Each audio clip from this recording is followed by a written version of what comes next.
Godinez, licensed professional counselor, also the host of We Need to Talk on every Sunday at noon, and then I post it up to Facebook and Patreon and all sorts of things.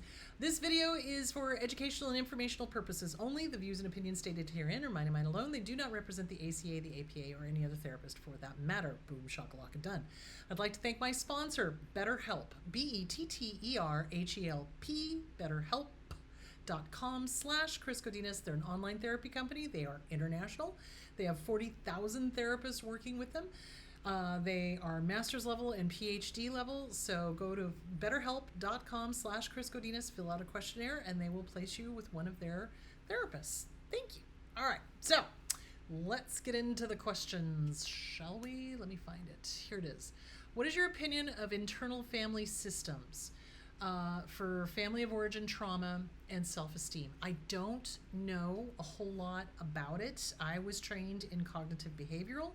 So what I did is I went and I researched it a little bit. So let me read to you what it is and what some of the criticisms are. Okay, so this is on Very Well Mind. Internal family systems is a type of therapy that believes we are made up of several parts or sub-personalities. It draws from structural, strategic, narrative, and Bowenian types of family therapy. The founder of IFS Therapy was Dr. Richard Schwartz. He thought of the mind as an inner family and began applying techniques to individuals that usually used with families. So the concept is that there's parts of us in our mind that kind of fall into the family type of thing. The underlying concept of this theory is that we all have parts living within us that fulfill both healthy and unhealthy roles. Life events or trauma, however, can force us out of those healthy roles into extreme roles. The good news is that internal roles are not static and can change with time and work. The goal of IFS therapy is to find yourself and bring all of these parts together. So the self in IFS therapy, the self is composed of the 8 C's and the 5 P's. The 8 C's are confidence, calmness, creativity, clarity, curiosity, courage, compassion, and connectedness. The 5 P's are presence, patience, perspective, persistence, and playfulness. IFS suggests that it is your core self that is who you truly are. The therapy process promotes healing, trust in the self, and coordination of all of the C's and P's that make up the self. There may be infinite parts within you, but the 3 main types that IFS focuses on is the firefighter, the protector that is activated when a trigger is present, the manager that keeps managing situations, and both the firefighter and the manager, according to the theory, work to keep the exile from emerging and flooding you with memories of pain and trauma. So a little bit of avoidance thing. Those two work to keep you from avoiding. An IFS therapist will use a 6-step process to help you find these parts and release their burdens. You will be asked to turn your attention inwards, possibly by starting with meditation. You'll pay attention to the sensations in your body that come up to identify a part to work with. If you've ever had an upset stomach because you were nervous, then you may understand how our mind and body work together with our emotions. Okay, then there's the F's. You'll be asked to focus. You'll be asked to flesh out. You'll be able to feel toward whatever this role is and befriend. And the last F is fear. In the process of befriending, you will discover that what fears are a part of you. What are they afraid will happen without their presence in your life? So that is in a nutshell what IFS is. It can help with anxiety, obsessive compulsive disorder, major depressive disorder, bipolar, dissociative identity disorder, eating disorders, and substance abuse and use disorders. It shows promise as a treatment for trauma. A 2021 study found that IFS therapy led to a significant decrease in PTS symptoms in adults who had experienced childhood traumas.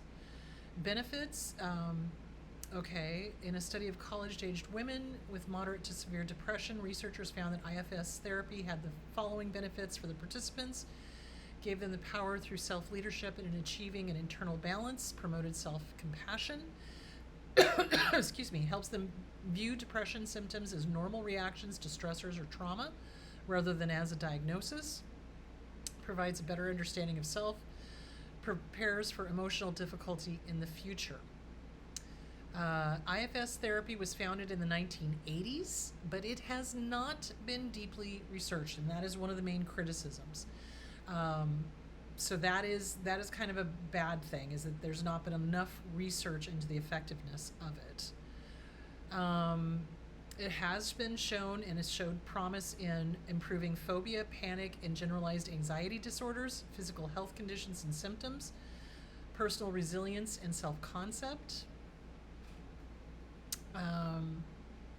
Okay. Criticism of this kind of therapy include failing to address any neurobiological underpinnings of the mental health issues.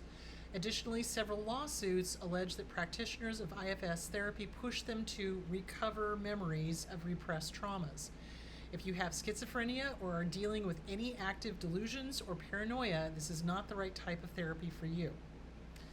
So, that in a nutshell is what IFS is. I don't know enough about it to recommend it. Just know that it doesn't have a lot of studies, so it's not been thoroughly vetted, but it shows promise. So, if you're going to do IFS, just go in with your eyes open and don't get pushed into recovering memories. Memories will come about on their own. So I'm very skeptical of any therapy where they're, recovering memories. It's like, memories come up on their own. And basically, you remember things when you feel safe enough to remember. And that can come through talk therapy. It can come through cognitive behavioral. It can come through DBT. It can come through, there's other modalities. So be very aware of recovering memories or hypnosis, recovering a memory you don't remember, that kind of thing. The thing that's so funny to me is that my clients, when they feel comfortable enough, they start remembering. And they're like, oh my gosh, I had this memory that I hadn't had. And wow, why am I remembering it now when I wanted to remember it earlier? Well, you didn't feel safe enough earlier. Now you do. So, and you didn't need to force it. And you didn't need to do hypnosis. You didn't need to do anything else. It came on its own. And generally, that's what I find is the best, is that the memories come up and you're able to make the connections without it being forced, without it being, manipulated or possibly, given a false memory, that kind of thing, which has happened. So,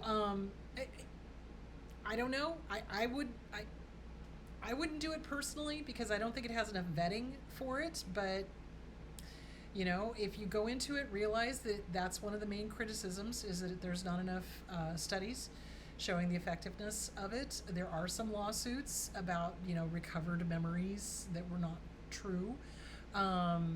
So just go into it with your eyes open if you're choosing to do that form of therapy. Research it. Talk to people who've been through it. See if they liked it, And if you get into a therapy or a particular modality and you just don't like it, you have the right to quit. It's okay to be like, you know what? This particular modality just does not work for me. So there you go. So that's what I know. That's what I know about IFS. I don't know a whole lot. Like I said, I was trained in CBT. It sounds like it could be good for trauma and for self-esteem. So, but just go into it knowing that that's one of their criticisms, and that there have been lawsuits. So just be careful. That's, with anything. And with any therapist, do your research. Make sure that they've got, good standing, good reviews, etc., that they're well respected, that, their clients like them, that, So there that is. All right, my loves, go have a wonderful week, and I will talk to you on Sunday.